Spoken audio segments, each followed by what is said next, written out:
बिस्मिल्लाहिर्रहमानिर्रहीम। अस्सलाम वालेकुम नाज़रीन, मैं हूं आपकी मेज़बान डॉक्टर मुक़द्दस मलिक। आपके अपने प्रोग्राम आपकी बात आपके साथ में आज हम मौजूद हैं आज़ाद कश्मीर के LA4 खड़ी की यूनियन कौंसिल खड़ी ख़ास में और वार्ड नंबर 2 में। वार्ड नंबर 2 का इलेक्शन ऐसा था इस खड़ी ख़ास का जिसमें पाकिस्तान तहरीक इंसाफ की मेजॉरिटी ने विन किया है और पाकिस्तान तहरीक इंसाफ के मेंबर ज़िला कौंसिल के जो उम्मीदवार थे उन्होंने भी विन किया है। सो पाकिस्तान तहरीक इंसाफ वाहिद ऐसी जमात है जिसने सबसे ज़्यादा ह्यूमैनिटी पर बात की है और इंसानी हकूक़ की अलंबरदार बनी है।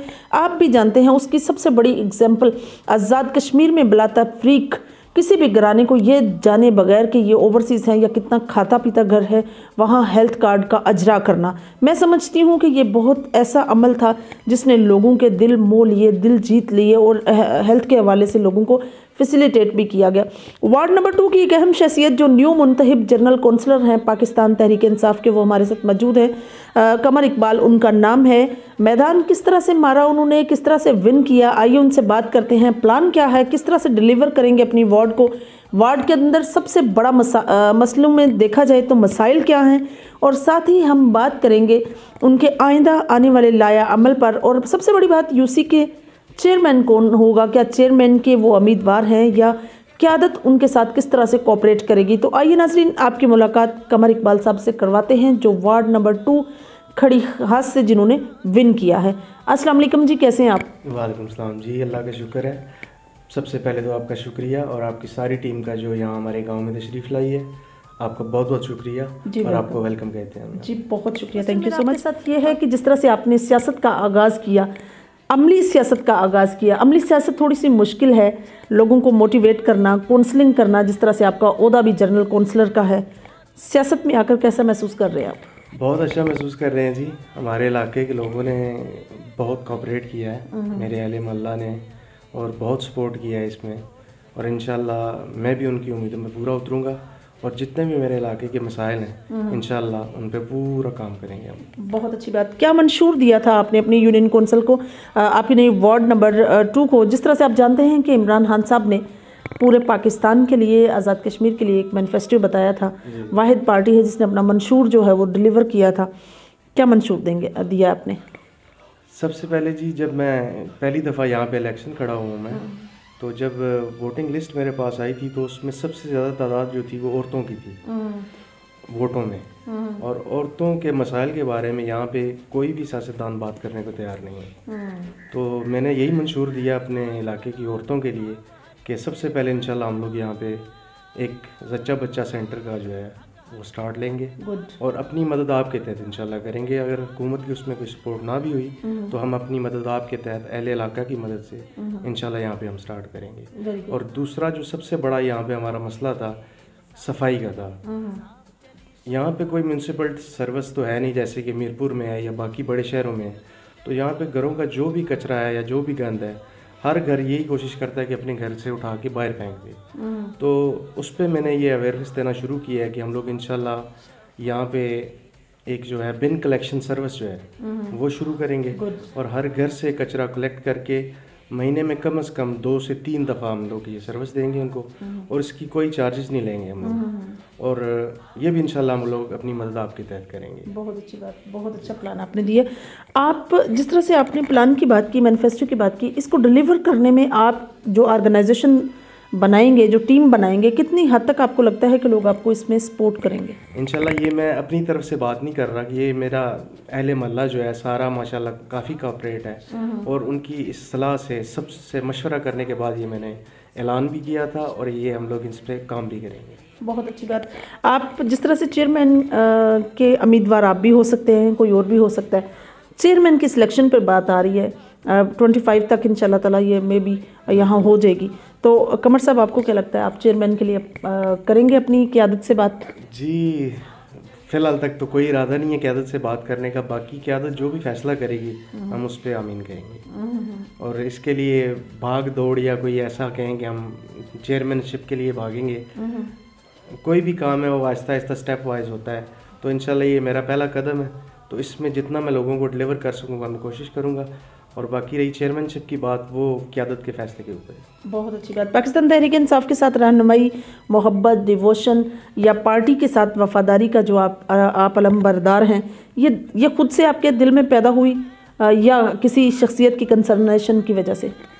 सबसे बड़ी शख्सियत तो जी इमरान खान ही है तहरीक इंसाफ की तरफ से। बाकी उसके बाद सरदार तनवीर लियाज़ साहब ने जिस तरह ये बल्दियाती इलेक्शन के लिए पुरजोर इसकी जो है वो हिमायत की है और इसको अहमियत दी है कि बल्दियाती इलेक्शन 31 साल के बाद यहाँ पे उन्होंने मुनक्किद किए हैं, तो ये बहुत अच्छा इकदाम था उनकी तरफ से और बैरिस्टर सुल्तान महमूद की तरफ से भी कि उन्होंने पूरी कोशिश की है कि ये जो बल्दियाती इलेक्शन है इनका इनेकाद किया जाए। तो बाकी तहरीक इंसाफ जो है वो इमरान खान से है और हमारी जो मोहब्बत है वो सारी तहरीक इंसाफ के लिए। बहुत अच्छी बात। आपके जो मिनिस्टर हैं हल्का LA4 के, आपकी वार्ड के अंदर और आपकी UC खड़ी हास के अंदर उन्होंने कौन कौन से तरक्याती या फॉल काम करवाए हैं?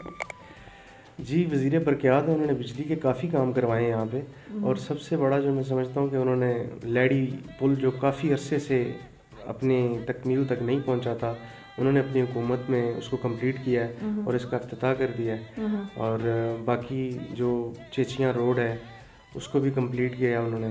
तो इस तरह काफ़ी जो तहरीक इंसाफ की हुकूमत में काफ़ी सारे काम उन्होंने किए। जिस तरह से एक अच्छे काउंसलर की खूबियों में सबसे बड़ी खूबी ये होती है कि अच्छी सी काउंसलिंग करना, लोगों को मोटिवेट करना। इलेक्शन की कैंपेन के दौरान आपको कौन कौन से मसाइल का सामना करना पड़ा है? इलेक्शन कैंपेन के दौरान जी, असल में मेरी जो ये वार्ड थी काफ़ी छोटी थी और इसमें कैंडिडेट जो थे वो 3 थे। तो वोटर के लिए बड़ी परेशानी थी कि कौन से कैंडिडेट के पास जाया जाए। मतलब सुबह को मेरे पास, शाम को दूसरे के पास और तीसरे के पास, वो खींचातानी इसमें बहुत ज़्यादा थी। ठीक है। तो इस वजह से काफ़ी मेहनत करनी पड़ी, लेकिन शुक्र अल्हम्दुलिल्लाह अल्लाह ने बड़ी मेहरबानी की और जीत हमें नसीब हुई। बिल्कुल सही। वार्ड नंबर 2 के अंदर कौन कौन से मसाइल आपको नज़र आते हैं जिनको आप हल करना चाहते हैं?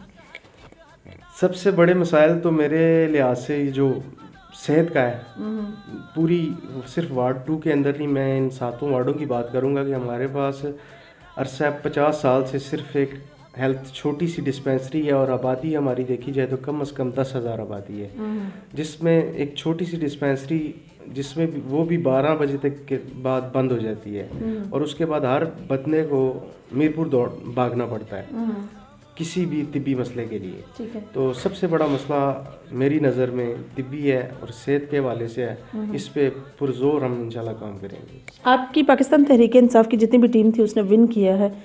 3 से 4 आज़ाद उम्मीदवार हैं जिन्होंने कौंसिल से विन किया। आपको क्या लगता है, आप अपनी ही टीम के साथ किस तरह से राब्ते में रहेंगे?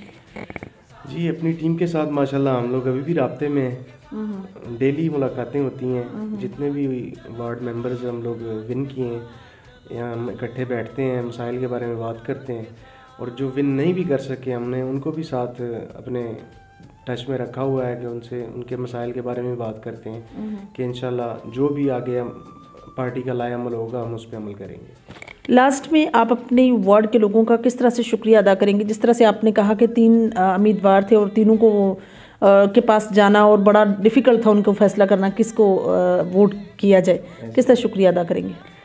जी, मैं अल्फाज नहीं है उनका शुक्रिया अदा करने के, लेकिन उनको मैं घर घर जाके भी शुक्रिया अदा कर चुका हूँ और एक दफ़ा फिर उन सब का शुक्रिया अदा करता हूँ कि उन्होंने मेरे ऊपर एतमाद किया, मेरी फैमिली के ऊपर एतमाद किया और इंशाल्लाह मैं उनका बेटा बन के, उनका भाई बन के जो भी उनके मसाइल होंगे उनको हल करने की पूरी कोशिश करूँगा। बहुत अच्छी बात। जी तो नाज़रीन, ये थी कमर इकबाल साहब की गुफ्तगू जो आप लोगों ने सुनी। वार्ड नंबर 2 से उन्होंने विन किया। विन करने के बाद का उनका प्लान जो है वो अपनी मदद आपके तहत, आज तक किसी काउंसलर ने ऐसा प्लान हमें नहीं बताया। जब भी प्लान की बात हुई तो उन्होंने यही कहा कि गवर्नमेंट जितना डिलीवर करेगी इंशाल्लाह ताला हम उसी के मुताबिक जो है वो काम करेंगे। लेकिन अपनी मदद आपके तहत एक ऑर्गेनाइजेशन को इंट्रोड्यूस करवाना, अहले इलाका के तावन के साथ हेल्थ सेंटर कायम करना और साथ ही एक अपने ही इलाके की सफाई, जो कि एज ए काउंसलर हर चीज़ में रिस्पॉन्सिबिलिटी होती है काउंसलर की, कौन क्या कर रहा है, कौन सी दुकानें रजिस्टर्ड हैं, कौन सी नहीं रजिस्टर्ड, कौन सी इलाके में सफाई है प्रॉपर तरीके से कि नहीं, कहीं कंस्ट्रक्शन का कोई मामला है तो उसको किस तरह से हल करना है, ये सारी चीज़ें काउंसलिंग में आ जाती हैं। तो मैं समझती हूँ कि काउंसिल का मेन जो एक पॉइंट है वो सफाई भी है। तो सफाई निसफ ईमान भी है, उसको कायम रखने के लिए भी ऑर्गेनाइजेशन के तामन के साथ उन्होंने कहा कि हम काम करवाएंगे। तो ये एक ऐसा अमल है जो अपनी वार्ड को और ज़्यादा मजबूत और एक मिसाली वार्ड बनाने की तरफ गामजन होगा। इंशाल्लाह मेरी और आपकी मुलाकात होगी फिर किसी नए प्रोग्राम में, तब तक के लिए इजाज़त चाहती हूँ। अल्लाह हाफिज़।